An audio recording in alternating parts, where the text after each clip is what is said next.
മലയാളത്തിലെ ചാനലുകളിൽ പരിപാടികൾ പങ്കെടുക്കുകയും അവതരിപ്പിക്കുകയും ചെയ്യുന്ന ഇവരെ ഈ 5 രഞ്ജിനിമാരെയും ആത്മാർത്ഥമായിട്ട് അഭിനന്ദിക്കുകയാണ്. അപ്പോ പിന്നെ നമ്മൾ ഈ TV ഷോ എന്ന് പറയുമ്പോ അതൊരു ഫാമിലി ഷോ ആണ്. അതായത് നമ്മള് വീട്ടിലെ അച്ഛനും അമ്മയും മക്കളും മുത്തച്ഛനും മുത്തശ്ശിയും പേരക്കുട്ടികളും കൂടി ഇരുന്ന് കാണുന്ന ഷോ ആണ്. അപ്പൊ അതില് നമ്മൾ എനിക്ക് തോന്നിയിട്ടുള്ളതെന്ന് വെച്ചാൽ ഈ വസ്ത്രധാരണം കുറച്ചും കൂടി ഒന്ന് മാന്യമാവണം എന്ന് എനിക്കൊരു അഭിപ്രായമുണ്ട്. ചോദ്യം ആരോടാ? എന്നോടായിരിക്കുമല്ലോ. വേറെ ആരും അധികം വസ്ത്രം ഇല്ലാതെ.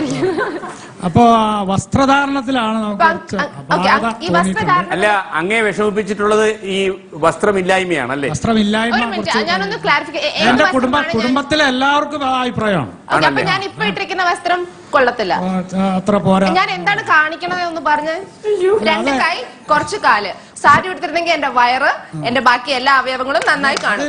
അത് കാണുന്ന ഞങ്ങളെ പോലുള്ളവർക്കാണ് തോന്നേണ്ടത്. അതെ, അപ്പൊ എന്റെ ഒരു അഭിപ്രായമാണ് ഞാനും ഇവിടെ പറഞ്ഞത്. നിങ്ങൾക്ക് ന്യായീകരണമുണ്ട്, അത് ഞാൻ പറയുന്നത്. തീർച്ചയായും. പക്ഷെ അച്ഛനും അമ്മയും കുട്ടികളും ഒരുമിച്ചിരുന്ന് കാണുന്ന ഞങ്ങളുടെ കുടുംബത്തിന് ചില പ്രശ്നങ്ങളുണ്ട്. അത് കാണുമ്പോ ഉള്ള ഒരു തീർച്ചയായിട്ടും ഞാൻ സമ്മതിക്കുന്നു. കേരളത്തിലുള്ള ലക്ഷോപലക്ഷം ജനങ്ങളെ എല്ലാരും എന്നെ പോലെ ഒരു വ്യക്തിക്ക് സാറ്റിസ്ഫൈ ചെയ്യാൻ പറ്റില്ല.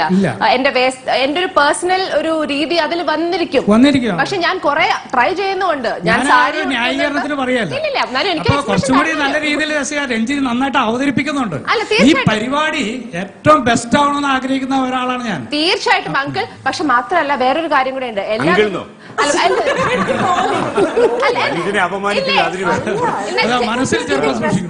ഞാൻ ഫാമിലി ആക്കിയതാ അപ്പൊ നമ്മളെ അങ്കിൾ എന്ന് വെച്ച് ക്ലോസ് ആക്കിയതാണ്. അല്ല, ഞാൻ പറയുന്നത് ഇപ്പൊ എല്ലാ ദിവസവും ഞാൻ ഒരു സാരി എടുത്ത് വന്നാൽ ഓക്കെ അതിന്റേതായ ഒരു ബോർഡും ഉണ്ടാവും. സാരി മാത്രമല്ല, അല്ല, രഞ്ജിനി പറഞ്ഞ ഐഡിയ എനിക്ക് മനസ്സിലായി.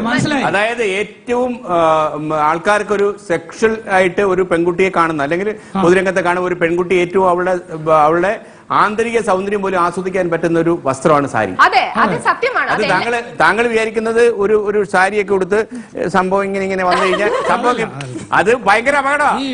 വസ്ത്രധാരണം എന്ന് പറയുന്നത് നമ്മൾ ആ ഒരു മാന്യമായ വസ്ത്രധാരണം ഒരു വാക്ക്. അതെ, മാത്രമല്ല അങ്കിൾ വേറൊരു വളരെ ഇമ്പോർട്ടന്റ്, ഞാൻ വളരെ ട്രൈ ചെയ്തിട്ടാണ് ഞാൻ ഈ സാരിയും ഒക്കെ ഉടുക്കുന്നത്. അത് എന്റെ ഉദ്ദേശത്തിൽ മനസ്സിലല്ല. അങ്ങേക്കൊരു പുള്ളിക്ക് ടെലിവിഷൻ യഥാർത്ഥ രഞ്ജിനിയൊക്കെ ഏറ്റവും എനിക്ക് നേരിട്ട് അറിയാവുന്ന ഒരു മനുഷ്യർ. അദ്ദേഹത്തിന്റെ സ്വദേശം അങ്കമാലി പ്രൈം മിനിസ്റ്ററുടെ കഥ അതേയല്ല.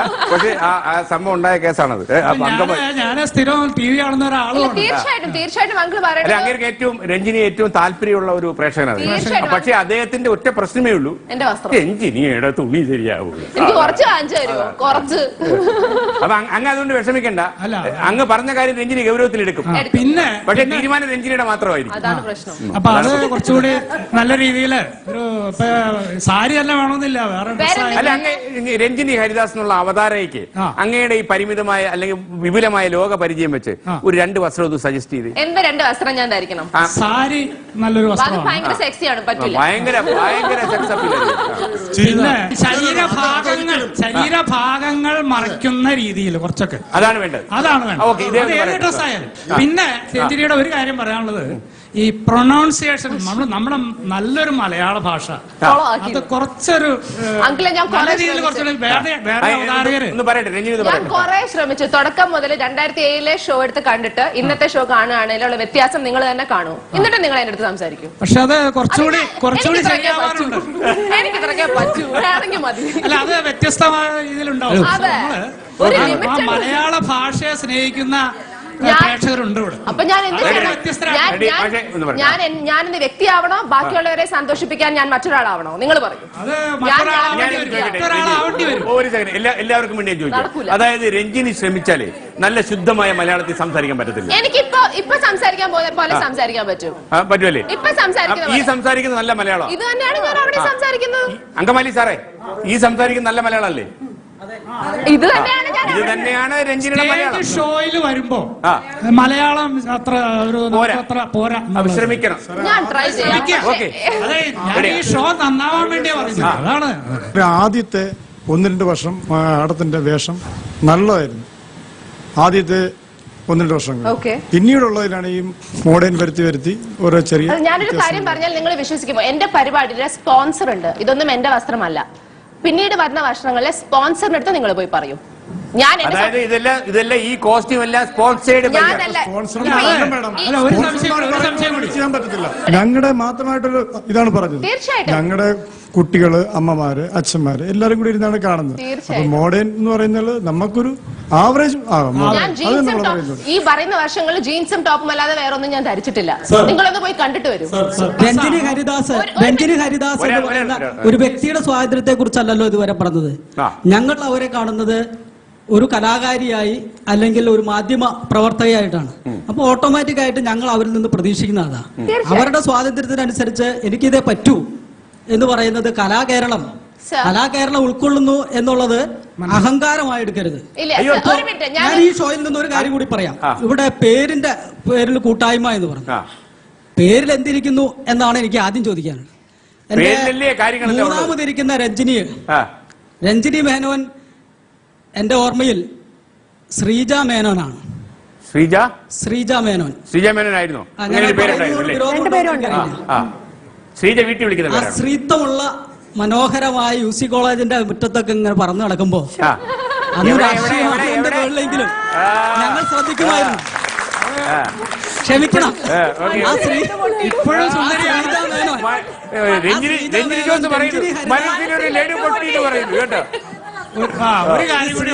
രഞ്ജിനി ഹരിദാസിന് ആ പേരിൽ നിന്ന് എന്തെങ്കിലും പ്രചോദനം ഉൾക്കൊണ്ടിട്ടാണ് ആ പേര് സ്വീകരിച്ചത് എങ്കിൽ ഞാൻ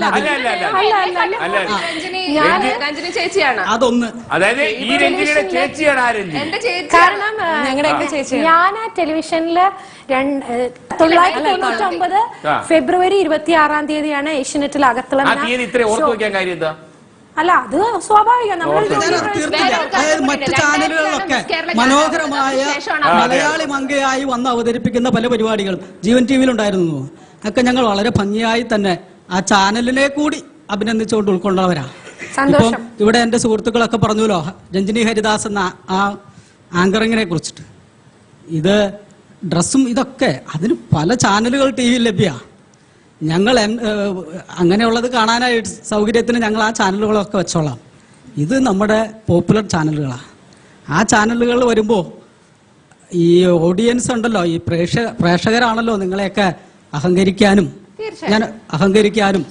തന്റെ ഇടത്തതിനൊക്കെ പ്രാപ്തരാക്കുന്നത്. അത് പറയുന്നത് ഉൾക്കൊള്ളാനുള്ള ഒരു സാമാന്യ. തീർച്ചയായിട്ടും സർ പറയുന്നത് വളരെ എല്ലാ രഞ്ജിനിമാരെയും എനിക്കിഷ്ടമാണ്. എല്ലാ രഞ്ജിനിമാരെയും കഴിവുള്ളവരൊക്കെയാണ്. പക്ഷെ ഒരു കാര്യം മനസ്സിലാക്കുക, രഞ്ജിനി എന്നുള്ള പേര് കൊണ്ട് മാത്രമല്ല ഈ കഴിവ് വന്നത്. എന്റെ നാട്ടിൽ ഇപ്പൊ പാടത്ത് പണിയെടുക്കുന്ന കുറെ രഞ്ജിനിമാരുണ്ട്. അപ്പൊ രഞ്ജിനി എന്ന പേര് കൊണ്ടാണ് എന്ന് ആരും അഹങ്കരിക്കണ്ട. തീർച്ചയായിട്ടും വളരെ മനോഹരമായി സാർ അത് നല്ല ക്ലീൻ ക്രിസ്പ് ആയിട്ട് പ്രസന്റ് ചെയ്തിട്ടുണ്ട്. ഇപ്പോ ഞങ്ങൾക്ക് അഹങ്കരിക്കാൻ ഈ ഇൻഡിവിജ്വൽ ക്യാരക്ടറാണ് അഹങ്കാരം എന്ന് പറയുന്ന ഒരു കാര്യം. ഞങ്ങൾക്കൊക്കെ നന്നായി അറിയാം. ഇവിടെ ഞങ്ങളെ വിളിച്ചിരിക്കുന്നത് രഞ്ജിനി എന്ന പേര് അതിനൊരു കാരണമാണ്. ഞങ്ങളൊക്കെ പേരുണ്ടാവുന്നതിന് മുമ്പ് പാട്ട് പാടാൻ തുടങ്ങിയ ആൾക്കാർ ഇവിടെ ഉണ്ട്. ഓക്കെ, പിന്നെ സത്യമായിട്ട് എനിക്ക് പേരിടുന്നതിന് മുമ്പ് ഞാൻ പാട്ട് പഠിക്കാൻ തുടങ്ങിയ ഒരു വ്യക്തിയാണ്. എന്റെ പേര് ദിവ്യരഞ്ജിനി എന്നായിരുന്നു. ദിവ്യ എടുത്ത് മാറ്റിയതാണ് അത്. അതുപോലെ ശ്രീജ എന്ന് പറഞ്ഞു. അറ്റത്തിരിക്കുന്നത് സാഷയാണ്. പക്ഷെ നമ്മളുടെ മനസ്സിൽ ഒരിക്കലും അത് സാഷയല്ല. നമ്മൾ ആ പേരിന് അന്നേ സാക്ഷ ഇട്ടു. പിന്നെ എന്റെ വസ്ത്രാലങ്കാരത്തിനെ കുറിച്ച് പറയുന്ന കാര്യം കൂടെ ഞാൻ ക്ലാരിഫൈ ചെയ്തോട്ടെ. സ്പോൺസർഷിപ്പ് നമ്മളല്ല ചെയ്യുന്നത്. അതൊന്ന്. ഓക്കെ, ചാനലിനടുത്ത് ഞാൻ കുറെ നാള് പറഞ്ഞിട്ടുണ്ട്. എനിക്കറിയാം ഈ പ്രതികാരം ഇന്ന് തുടങ്ങിയതല്ല, കഴിഞ്ഞ 5 വർഷമായി പറയുന്ന കാര്യം തന്നെയാണ്. അതിന് എനിക്ക് പറ്റുന്നത്ര ഞാൻ ചെയ്യുന്നുണ്ട്. എനിക്കതറിയാം. പിന്നെ എനിക്ക് ചെയ്യാൻ പറ്റാത്തത് ഞാൻ ചെയ്തിട്ട് കാര്യമില്ല. It doesn't happen. അതിനുള്ള കാശ് എല്ലാ ദിവസവും ഞാൻ തന്നെ എടുക്കണം. ഇതിനു വേണ്ടിയുള്ള വസ്ത്രം ഞാൻ പോയി വാങ്ങിക്കണം. അത് നടക്കില്ല. അപ്പൊ നമ്മൾ എന്ത് ചെയ്യും? കിട്ടുന്നത് കൊണ്ട് നമ്മൾ മിണ്ടാതിരുന്ന് ചെയ്യും. ഭംഗിയായിട്ട് കൊടുത്താൽ അത് ഭംഗി തന്നെയാണ്. ഭംഗിക്കാണ് ഞാൻ സെക്സി എന്ന് പറയുന്നത്. സെക്സി എന്ന് പറഞ്ഞാൽ ശരീര വടിവ്, ശരീരത്തിന്റെ ബോഡി സ്ട്രക്ചർ കാണിക്കുന്ന എന്തും സെക്സിയാണ്. അത് മനസ്സിലാക്കൂ. സെക്സിന്റെ അർത്ഥം അതാണ്. മാത്രമല്ല ഇതിനകത്ത് ഇപ്പൊ യഥാർത്ഥത്തിലുണ്ടല്ലോ ഈ നമ്മളിപ്പോ നമ്മുടെ തൃപ്പൂണിത്തുറ മുൻ ചെയർപേഴ്സൺ രഞ്ജിനിയെ വിളിച്ചിട്ട് നമ്മുടെ നിലയിൽ നിന്ന് ഇറങ്ങി അടക്കാൻ പറഞ്ഞാല് ഒരൊറ്റ ഓട്ടം ഓടില്ലേ കഥകളിയിൽ. അതേസമയം നമ്മള് ഈ രഞ്ജിനി മേനെ പിടിച്ച് ഈ സാരി കൊടുത്തിട്ട് പറഞ്ഞ രഞ്ജിനിക്ക് അവിടെ ആളിൽ കാണും, ഇവിടെ ആളിൽ കാണും, ഇവിടെ കാണും. അതാണ് സാരിയുടെ പ്രശ്നം. പക്ഷേ സാരിയാണ് ഇന്ത്യയിൽ ഏറ്റവും നല്ല വസ്ത്രം. അതിൽ സംശയം അല്ല. ഇതിലൊരു കാര്യമുണ്ട്, നമ്മളിപ്പോ വിഷയത്തിൽ നിന്ന് മാറിപ്പോണ്ട. വിഷയത്തിൽ നിന്ന് മാറിപ്പോണ്ട. പക്ഷെ ഒരു കാര്യം, കല്യാണിന്റെ ഒരു പരസ്യം ഉണ്ടായിരുന്നു, ചിലർ വരുമ്പോൾ ചരിത്രം വഴിമാറുന്നു എന്ന് പരസ്യം ഉണ്ടായിരുന്നു. അപ്പൊ ഈ അവതരണ രംഗത്ത് ഈ രഞ്ജിനി ഹരിദാസിന്റെ വരവോടുകൂടി ഒരു ചരിത്രം മാറുകയാണ്. ഒരു 30 കൊല്ലത്തേക്ക് ഇനിയും ഒരാളും ഇതേമാതിരി അവതരണ രംഗത്ത് വരും എന്ന് എനിക്ക് ചിന്തിക്കാൻ കഴിയാത്ത ഒരു അത്ര നല്ല ഒരു അവതാരികയാണ് അദ്ദേഹം. എനിക്ക് ആകെയുള്ളൊരു വേവലാതി എന്താണെന്ന് വെച്ചാൽ ഈ അല്പം ചൂടെ വലുതായിരുന്ന രഞ്ജിനി ഹരിദാസ് ചെറുതായി അവസാനം ഈ ഭൂമിയിൽ അലിഞ്ഞു പോകുമോ, അങ്ങനെ നഷ്ടപ്പെടുമോ എന്നെനിക്കൊരു അല്ല. രഞ്ജിനി എവിടെങ്കിലും അലിഞ്ഞു ചേരും, അതിൽ സംശയമൊന്നുമില്ല എനിക്ക്. പക്ഷെ അത് അല്ലെ ഇപ്പൊ ഉയരം കുറയുന്നില്ല.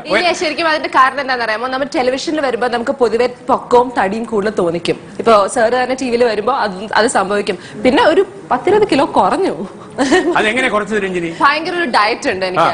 ഒന്നും വെള്ളം കഴിക്കരുത്, നത്തിങ് വൈറ്റ്, നത്തിങ് സ്വീറ്റ്. ഭക്ഷണം കഴിക്കാറില്ലേ? അപ്പൊ ഞാൻ നന്നായി കഴിക്കും. കഴിക്കാറില്ല. എനിക്ക് ആ ഡയറ്റ് അയച്ചു തന്നു. എനിക്ക് കുറച്ച് കുറയാൻ വേണ്ടിട്ട് ഞാൻ ആ കൂടെ രാവിലെ മാത്രം കഴിച്ചു. ഞാൻ രാവിലെ മാത്രം ചെയ്തു. ഒരൊറ്റ ദിവസം ചെയ്തോളൂ, രാവിലെ മാത്രം. ഉച്ചയായിട്ട് ഞാൻ മരിച്ചു. കുറച്ച് ഭക്ഷണം കഴിഞ്ഞിട്ട് രഞ്ജിനി ജോസ് കൂടുതൽ ഉറക്കമാണെന്ന് പറയുന്നത്. ഭയങ്കര ഉറക്കപ്രിയ.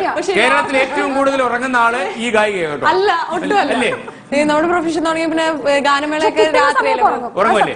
കണ്ണ് തപ്പി ഉറങ്ങും. ഇല്ല, ഇവിടെ ഒരു മിനിറ്റ്, ഇവിടെ വേഷം മാറ്റണം, ഭാഷ മാറ്റണം എന്നൊക്കെ ഒരു അഭിപ്രായം ഇവിടെ ഉണ്ടായി. ഞാൻ പറയുന്നത് തീർച്ചയായിട്ടും മലയാളി പ്രേക്ഷകരെ രഞ്ജിനി ഹരിദാസിനെ മനസ്സിലേറ്റി ഏറ്റവും കൂടുതൽ അവര് ആസ്വദിക്കുന്നത് രഞ്ജിനി ഹരിദാസിന്റെ പ്രകടനത്തിലാണെന്നാണ് എന്റെ അഭിപ്രായം. രഞ്ജിനി ഹരിദാസിന്റെ പ്രകടനം എല്ലാവരും ആസ്വദിക്കുന്നുണ്ട്. പക്ഷെ ഒരു മലയാള മാഗസിനകത്ത് രഞ്ജിനി കൊടുത്ത ഒരു ഇന്റർവ്യൂ ഉണ്ട്. അത് വായിച്ച രഞ്ജിനിയുടെ ഉള്ള മുഴുവൻ ബഹുമാനവും പൊളിഞ്ഞു പോകും. മാഗസിന്റെ പേര് എനിക്കൊന്ന് വായിക്കാനാ. കന്യക എന്ന് പറയുന്ന ഒരു മാഗസിനകത്ത് എന്ത് വാക്യമാണ് പോയത്? എന്താണ് മാഡത്തിനെ എഫക്ട് ചെയ്യുന്നത്? മദ്യപാനത്തിനെ കുറിച്ച് പറയുന്നുണ്ട്, ഓപ്പൺ സെക്സ്, അതായത് ഫ്രീ സെക്സിനെ കുറിച്ച് പറയുന്നുണ്ട്. അതിനകത്ത് പറയുന്നുണ്ട് വീട്ടിൽ നിന്ന് ചില സാധനം ടിഫിന്റെ കൂടെ അമ്മമാര് കൊടുത്തു വിടുന്ന ആ കൾച്ചർ നമുക്കില്ല. ഞാൻ അങ്ങനെയല്ല പറഞ്ഞത്. തീർച്ചയായിട്ടും അവർ എഴുതി വെച്ചിരിക്കുന്ന ഞാൻ പറഞ്ഞു വെച്ചത് എന്താണെന്ന് വെച്ചാൽ പ്രായപൂർത്തിയായ ഒരു പുരുഷനും സ്ത്രീക്കും അവർക്ക് ഇഷ്ടമുണ്ടെങ്കിൽ എന്ത് വേണമെങ്കിലും ചെയ്യാം. അത് എനിക്ക് അറിയേണ്ട ആവശ്യമില്ല. അങ്ങനെയല്ല പറഞ്ഞിരിക്കുന്നത്.